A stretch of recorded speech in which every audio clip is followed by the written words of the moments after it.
Last date, kencan terakhir. Aku telah selesai menyisir rambut panjangku pagi ini, bahkan sebelum sang mentari menyelinap dari balik jendela, itu karena hari ini adalah harinya. Aku sangat senang, tak kusangka akhirnya harinya tiba, dia akan datang menemuiku, setelah sekian lama kita berpisah, sejak tanggal kepergiannya 3 tahun lalu. Kala itu usiaku mungkin masih 15 tahun. Aku masih anak SMP kelas 3, aku ingat betul rok osisku pastilah sangat kusut, dan bajuku juga masih basah karena keringat, sebab aku nekat bersepeda ngebut, membolos sekolah di siang bolong hari itu. Wajahku pasti tak karuan, mana aku belum kenal riasan apapun waktu itu, ditambah mataku yang masih lebam menahan tangis, jadi malu rasanya setiap kali mengingat hari ketika kita berpisah. "Puput, kamu jangan lupa sarapan dulu," teriak ibuku. Suaranya melengking dari arah dapur, menembus pintu kamarku yang masih tertutup rapat. Sebenarnya namaku Putri, tapi orang-orang terdekatku tak pernah memanggilku dengan nama itu, mereka lebih sering memanggilku dengan sebutan Puput, dan aku suka itu. Seperti panggilan yang hanya ditujukan untuk diriku seorang. "Iya Bu," teriakku yang masih berkaca, menata rambutku agar bisa terjuntai sempurna. Aku sudah berusia 18 tahun sekarang, cantik, tentu saja. Meski aku juga tak nyaman memakai baju feminim ini. Tak bisakah hari ini aku pakai celana tidurku, kaos oblong serta mengikat rambutku seperti biasanya saja? Toh ini masih hari libur, tapi itu jelas tak mungkin. Pokoknya aku harus terlihat cantik hari ini, hanya hari ini saja, hanya untuk bertemu dia. Teleponku tiba-tiba bergetar, menyala ada notifikasi. Kubaca cepat tanpa berpaling dari cermin. Aku sudah hampir sampai stasiun. Sepertinya sesuai jadwal, begitu yang tertulis di layar retak HP-ku. Aku sudah lupa sejak kapan kita jadi seperti ini, dan aku juga sudah lupa sejak kapan mulai merindukan sosoknya. Dia bernama Putra. Dia orang yang sama yang kutangisi kepergiannya 3 tahun lalu. Habisnya dia pindah sekolah gitu aja, di kelas 3 SMP pula. Kita dulu satu kelas di tahun pertama, dan entah bagaimana kita bisa akrab gitu aja, bahkan hingga berbeda kelas pun hubungan kita masih tetap sama. Dia selalu ada buat ngajarin aku bikin PR, dia orang yang selalu menungguku selesai dari ekskul. Dia yang selalu menyapaku di sekolah tiap pagi, dan dia adalah orang yang selalu bisa aku andalkan. Tapi tiba-tiba dia pindah sekolah gitu aja, pindah rumah ke kota lain lebih tepatnya. Aku tak tahu alasan orang tuanya melakukan itu, tapi yang jelas aku tak pernah mendengar kabarnya lagi sejak saat itu. Hingga ketika aku SMA, kita mulai komunikasi lagi, kala itu usiaku 16 tahun dan orang tuaku mulai mengizinkanku memegang media sosialku sendiri sepenuhnya. Kita jadi sering chattingan, kadang begadang sampai malam di akhir pekan, ngobrol di telepon berjam-jaman, dan yang paling seru adalah bertukar gambar apapun yang menarik untuk kita bagikan. Itu hampir setiap hari, setiap saat dan setiap waktu. Bagian paling kusuka adalah dia selalu mengirimkan gambar aktivitas hariannya, kadang cuma hal sepele sih, kayak foto kucing yang ditemui di jalan dekat sekolahnya, atau lubang kecil di dekat halte bus yang bikin banyak orang tersandung, atau sekedar foto langit biru yang cerah. Dan itu menurutku adalah sesuatu yang manis. Aku selalu bercerita apapun ke dia, semua rahasia dalam hidupku dan mimpi-mimpiku juga. Sepertinya cuma dia deh yang mendukungku ambil jurusan seni buat kuliah. Dia yang ajarin aku caranya nolak ajakan ngedate teman cowok SMA aku, dia juga yang menasihatiku tentang gimana caranya bersikap dewasa, hingga lama-kelamaan aku merasa jarak antar kita jadi semakin dekat, bertambah dekat, dan makin dekat, ditambah lagi kita juga bakal kuliah di kota yang sama yaitu Jogja.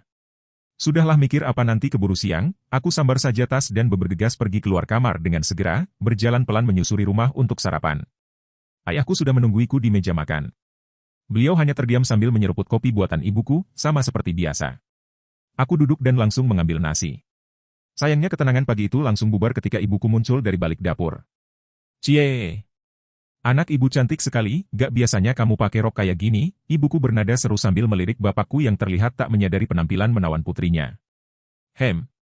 Iya cantik-cantik, cuman itu saja reaksi ayahku yang menjawab kode keras istrinya. "Seneng deh hari Minggu gini anak ibu udah cantik, tumben banget," nadanya menyindir parah, kali ini kode ibuku jelas sangat keras. Rumah yang hanya ada kita bertiga pun jadi riuh. "Gak kok Bu, aku cuma pergi bentar aja. Nanti malam juga pulang," aku menimpali situasi ini dengan bernada santai sambil mengambil lauk di piring dekat gelas kopi ayahku. "Tuh Pak pulangnya malam, untung ya Pak gak nginep atau pulang pagi sekalian." Meski mata ibuku melotot, tapi wajah ayahku masih tetap saja datar. "Aku pakai motor ibu ya Pak, boleh?" Motorku kan belum sempat servis, aku sambil tersenyum polos meski dengan kunyahan nasi masih memenuhi mulutku. Ayahku tak bereaksi, hanya mengangguk dan menyeruput lagi kopinya. "Kamu pasti mau pergi jauh Kak, secara motor ibu kan lebih baru dan udah diservis juga. Jadi lebih gak bakal ngadat. Iya kan?" Ibuku melirik sambil bernada jutek, coba menyindir.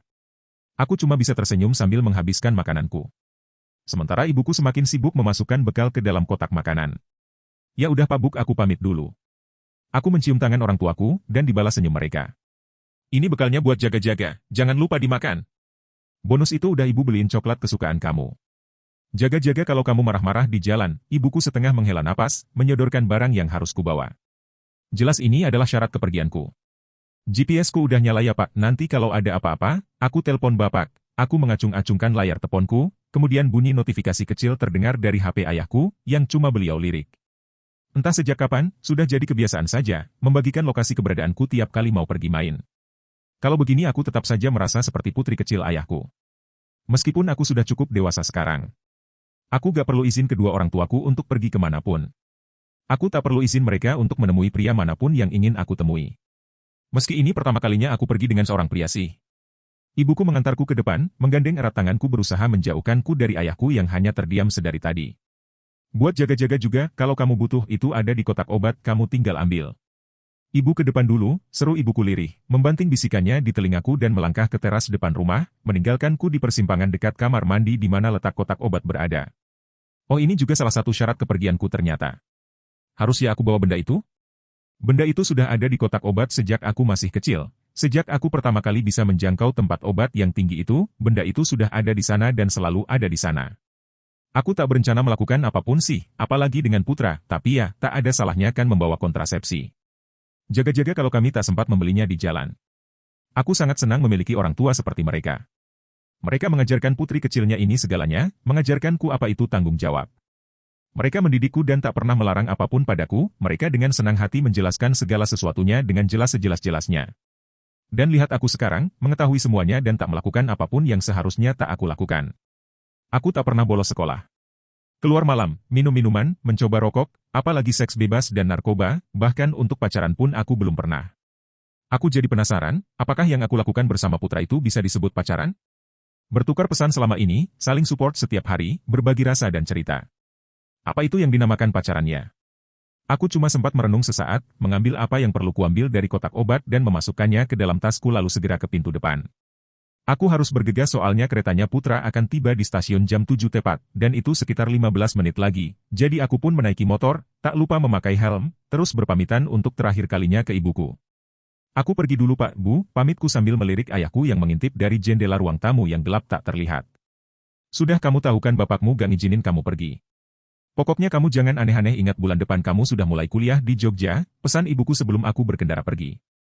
Aku tahu ayahku tak mengizinkanku pergi tapi beliau hanya diam, aku juga tahu ibuku mendukungku, meski beliau sangat khawatir, dan aku juga tahu, aku tak butuh izin dari mereka, lagi pula aku bisa jaga diri, semua akan baik-baik saja.